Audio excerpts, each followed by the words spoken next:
है कि बटेंगे तो कटेंगे, बटेंगे तो कटेंगे। ये इस बार मुंबई के अंदर नहीं होने वाला है। ये मुंबई की जनता जो है, कुरैश नगर की आवाम जो है वो एक हो चुकी है। मैं कुरैश नगर की आवाम को बोलना चाहूँगा कि अगर हम आज बटेंगे तो कटेंगे। आप लोग बटिए मत, इकट्ठा रहिए, एक होके हमारे कैंडिडेट मुजाहिद कुरैशी को आगे बढ़ाइए, जिताइए। आज मैं यहाँ पे बैठी हूँ MIM के ऑफिस में, जो कि कुरैश नगर में है, 171 वार्ड। तो यहाँ पे MIM के जो कैंडिडेट है तो मुजाहिद अहमद कुरैशी है और उनके साथ में ही तौफीक शाह है, जो कि जिला अध्यक्ष है MIM से। तो सीधी बात, हम अब पहले तो तौफीक शाह से शुरू करते हैं कि देखते हैं उनकी क्या रणनीति है इस इलेक्शन को लेके। तो सीधी बात पहले हम तौफीक शाह से करते हैं। तो बताइए तौफीक शाह कि आपकी रणनीति क्या है इस इलेक्शन को लेके? देखिए, अभी मैं आपके माध्यम से बताना चाहता हूँ कि हम लोग जो कैंपेनिंग कर रहे हैं यहाँ पे वार्ड 171 के अंदर डोर टू डोर जा रहे हैं, लोगों से मिल रहे हैं, हमारी माँ बहनों से मिल रहे हैं, भाइयों से मिल रहे हैं। सब लोगों का एक ही कहना है सिर्फ कि ये बार पूरी तरह से पतंग उड़ेगी, पूरी तरह से सिर्फ पतंग उड़ने वाली है। हर लोगों का रुझान वही है कि भाई एक बार पतंग उड़ाना है, क्योंकि हमारे मोहल्ले का कैंडिडेट है ये। हमारे मोहल्ले के कैंडिडेट आज 25-30 साल हो गया होगा, कोई कुरैश नगर से कभी आज सलग के जीत के नहीं आया है। तो इसके लिए मोहल्ले जो हमारा कुरैश नगर है, वार्ड 171 जो है कुरैश नगर में आता है, पहाड़ी है, नीचे के लोग जो है, सब लोगों का एक ही कहना है कि अब की दूसरे लोगों को बहुत देखा है हमने, अब हम अपने मोहल्ले के कैंडिडेट को चुन के लेके आएंगे और भारी वोटों से पतंग को जिता के लेके आएंगे इंशाल्लाह। जैसे आप देख सकते हैं, मेरे साथ तौफीक शाह ने अभी एक बात कही और हमारे कैंडिडेट भी एक नौजवान है। मतलब रणनीति से मुझे नहीं लगता राजनीति से इनका ज्यादा ताल्लुक होगा, जहाँ तक कि मैं देख रही हूँ। तो इनसे भी सीधी बात करेंगे, लेकिन तौफीक शाह से हम पूछना चाहेंगे कि जैसे इनको ये टिकट मिली है, इस पे आपका क्या कहना है? देखिए, मैं आपके माध्यम से बताना चाहता हूँ कि असद साहब का जो रुझान है वो नौजवानों के ऊपर है। पॉलिटिक्स में बहुत सारे जो लोग हो चुके हैं वो रिटायर हो चुके हैं और वो लोगों को रिटायर कर दिया गया है अदर पार्टियों के अंदर।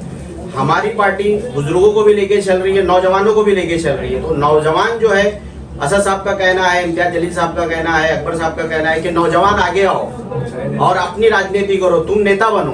दूसरों की जो कुर्सी उठाते थे, कुर्सी बिछाते थे, नेताजी आने वाले फूल माला पहनाते थे, वो बंद करो, तुम लोग खुद नेता बनो अपना। इसके लिए मुजाहिद कुरैशी के ऊपर असद साहब ने भरोसा किया है और इतना भरोसा किया है कि उनको फर्स्ट टाइम में, ये हमारे यूथ के प्रेसिडेंट है कुर्ला के, इतना भरोसा किया उनके ऊपर कि उन्होंने फर्स्ट टाइम पे ही उनको टिकट दे दिया। जो आज उनके भरोसे के ऊपर हमको खरा उतरना है और इंशाल्लाह 170 से मुजाहिद कुरैशी जीत के आ रहे हैं बार। देख सकते हैं आप, हमने अभी तौफीक शाह से बातचीत की, लेकिन हमारे जो कैंडिडेट है MIM के मुजाहिद कुरैशी, इनसे भी हम बातचीत करेंगे। तो मुजाहिद कुरैशी जी, आपको ये 171 का जो टिकट मिला है, इस प्रभाग में आपने कुछ सर्वे किया है कि कौन से काम हुए, कौन से काम नहीं हुए और आपको आगे क्या करना है, इसका कोई आपने जायजा लिया है? जैसे कि आप जानते हैं कि जो 171 वार्ड है तो इसके 2 पार्ट्स है, एक कुरैश नगर है, एक चुनावटी है।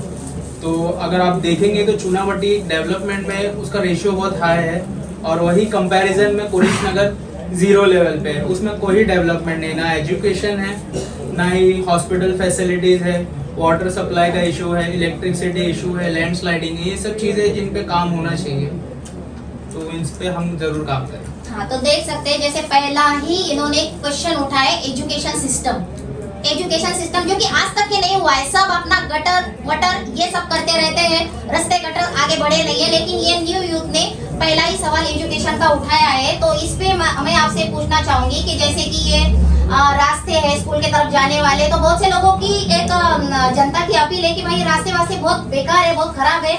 जनता से वो बच्चों के साथ खिलवाड़ हो रहा है, उनके जान के साथ, क्योंकि एक पटरी है जिसके नीचे से लोग बच्चे जाते हैं, वहाँ पे रास्ते का कोई भी ये नहीं है, अभी तक बना ही नहीं है रास्ता, तो बहुत स्ट्रगल है। तो उस मामले में आप कुछ कहना चाहोगे? फर्स्ट ऑफ ऑल तो कुरैश नगर के अंदर ही हम स्कूल का अरेंजमेंट करेंगे। हमें हमारे बच्चों को यहीं पे एजुकेशन देना है, क्यों दूसरी तरफ जाना है? जब हमारे एरिया में अगर लोकेशन है, हमारे पास स्पॉट है, तो हम स्कूल का अरेंजमेंट यहीं करें, हमारे बच्चों को यहीं एजुकेशन दें। तो मुजाहिद भाई, 171 वार्ड के ऐसे कौन से काम है जो फ्रंट पे आप लाने वाले हो, जो जनता को दिखने वाले?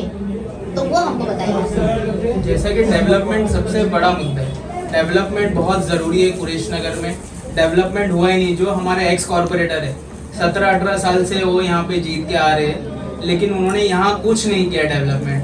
आप सब चीज़ें जैसे देख सकते हो, ना एजुकेशन है, ना हॉस्पिटल, जैसे मैटरनिटी, इमरजेंसी वार्ड्स होना चाहिए। पहाड़ के जो हमारी माँ बहन है उनको नीचे उतरने में एग्जिट्स के इशू है, एग्जिट नहीं है। और फ्लोर आप देखेंगे तो लैडर का कितना इशू है। तो रोड सेफ्टी है और जो बेसिक नेसेसिटी है उस पर भी हमें काम करना है। तो मेरा अगला एक सवाल है, जैसे कि आप अब लोगों का कहना है कि जो कैंडिडेट्स है वो हिंदू मुस्लिम के नाम पे अपनी रोटियां सेकते हैं। तो आप अभी एक मुस्लिम कैंडिडेट हो, तो जनता को आपका क्या जवाब रहेगा? क्योंकि जैसे हमारे नीतीश रानी है, इनका हमेशा मुस्लिमों पे उनका आरोप होता है कि मुस्लिम ये है, मुस्लिम वो है, हमेशा अटैक करते हैं और अपनी रोटियां सेकते हैं, ऐसा उन पे आरोप है जनता का। तो आप एक मुस्लिम कैंडिडेट हो, न्यू यूथ हो, तो आपका इस बात पे क्या कहना है? फर्स्ट ऑफ ऑल तो मैं ये बोलूँगा कि हिंदू मुस्लिम वो लोग करते हैं जिनके पास कुछ बात करने के लिए ऑप्शन ही नहीं है। हम एक यंग जनरेशन है और हमें अपने देश को आगे बढ़ाना है, हमारे मोहल्ले को आगे लेके जाना है, एक नया एक सेटअप करना है कि नहीं हम लोग भी कुछ कर सकते हैं। ये ज़रूरी नहीं कि हिंदू मुस्लिम करके ही हम राजनीति करेंगे, हमें अपना काम करके दिखाना है, लोगों को उससे अपनी तरफ आकर्षित करना है। अपने काम के जरिए आकर्षित करना है या जाति को लेकर आकर्षित करना है? अपने काम को लेकर आकर्षित करना है। तो अभी मेरा अगला सवाल जो है ये जनता का सवाल है। जनता कहती है कि जो भाजपा है ये रणनीति नहीं, राजनीति नहीं, केवल वो करती है जातिवाद और जातिवाद से अपनी रोटियां सेकती है। तो इस पे मैं तौफीक भाई से भी पूछना चाहूंगी कि आपका ओपिनियन क्या है इस विषय पे? जातिवाद जो करती है, जो जनता का सवाल है, ये मेरा सवाल नहीं है, जनता का सवाल है कि ये राजनीति के नाम पे अपनी रोटियां सेकते हैं जातिवाद करके, जैसे नीतीश रानी जैसे लोग, योगी जैसे लोग। तो इन पर आपका क्या कहना है? देखिए, मैं आपके माध्यम से बताना चाहता हूं कि जो यूपी में टकला बैठा हुआ है बताता है कि बटेंगे तो कटेंगे, बटेंगे तो कटेंगे। ये इस बार मुंबई के अंदर नहीं होने वाला है। ये मुंबई की जनता जो है, कुरेश नगर की आवाम जो है वो एक हो चुकी है। मैं कुरेश नगर की आवाम को बोलना चाहूँगा कि अगर हम आज बटेंगे तो कटेंगे। आप लोग बटिए मत, इकट्ठा रहिए, एक होके हमारे कैंडिडेट मुजाहिद कुरैशी को आगे बढ़ाइए, जिताइए। क्योंकि जो एक छोटा सा टिल्लू है वो कुछ भी चुटकुले छोड़ देता है, हिंदू मुसलमान। हम हिंदू मुसलमान की राजनीति नहीं कर रहे, हम विकास की राजनीति कर रहे हैं। आज हमारा कैंडिडेट अगर यहाँ पे जीत के आता है तो हम दोनों एरिया में काम करेंगे, चुनाहट्टी में भी काम करेंगे, कुरेश नगर में भी काम करेंगे। इसलिए हम लोग धर्म की राजनीति नहीं करते हैं। और मैं कुरेश नगर की आवाम से और जो हमारे वार्ड 171 के जो आवाम है, जनता जो है, मैं बोलूँगा कि आप लोग जाग जाइए। इस बार आपको मौका है, आपको अपना कैंडिडेट, अपना घर का बच्चा है, ये एक बार मौका दीजिए और जरूर जिता के लेके आइए। फिर आप देखिए कि विकास किस तरह से होगा। आज जो पहाड़ पे पानी का मुद्दा जो है, गटर का जो मुद्दा है, साफ सफाई का मुद्दा है, टॉयलेट देखो तो सड़ी हुई है, बाथरूम के दरवाजे टूटे हुए हैं, तो वो अब नहीं होने वाला है। इंशाल्लाह जिस दिन मुजाहिद कुरैशी जीत के आएगा, सबसे पहले पानी का मुद्दा जो पहाड़ का बड़ा इशू है उस पर काम किया जाएगा।